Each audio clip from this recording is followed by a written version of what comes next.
Le chiffre du jour, 500 000. Haïti veut atteindre cette année 1,5 million de touristes de séjour. Le compte n'y est pas encore et pourtant, l'île ne manque pas d'atouts pour attirer les visiteurs. C'est le deuxième reportage de notre série réalisé sur place par nos envoyés spéciaux, Karine.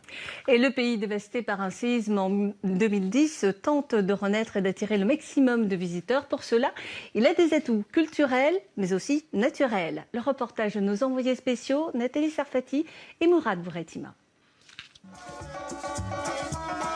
Des sites magnifiques, de belles plages, des paysages à couper le souffle, des images que l'on a peu l'habitude de voir lorsque l'on parle d'Haïti.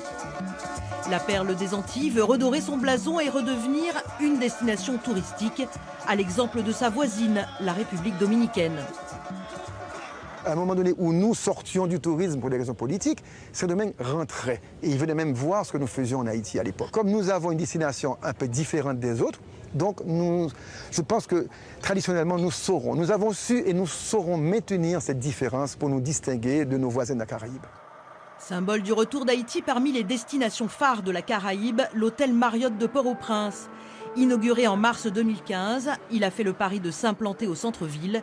Pour l'instant, l'hôtel attire surtout une clientèle d'affaires.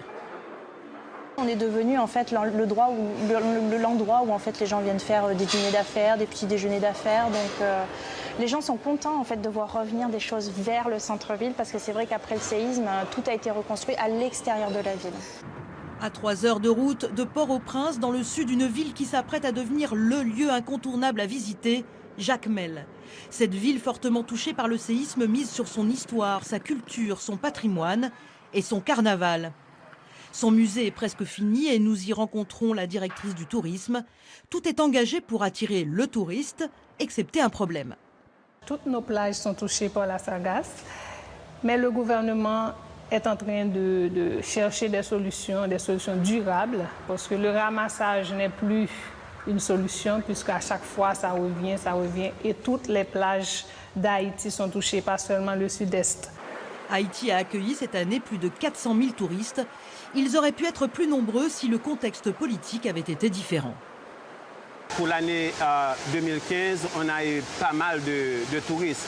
Mais ce qui a retenu les touristes pour l'été, c'est à cause des élections. Parmi ces touristes, une majorité d'Américains, souvent très surpris par la beauté des sites naturels, comme celui de Bassin Bleu près de Jacmel. J'ai pris beaucoup de photos et je les ai postées sur Internet. Tous mes amis ont été très surpris, ils ne s'attendaient pas à ce que ce soit aussi beau. Je pense que je leur ai donné envie. Nul doute que Sarah et ses amis vanteront les charmes d'Haïti. Encore faudra-t-il que le pays montre une stabilité suffisamment rassurante.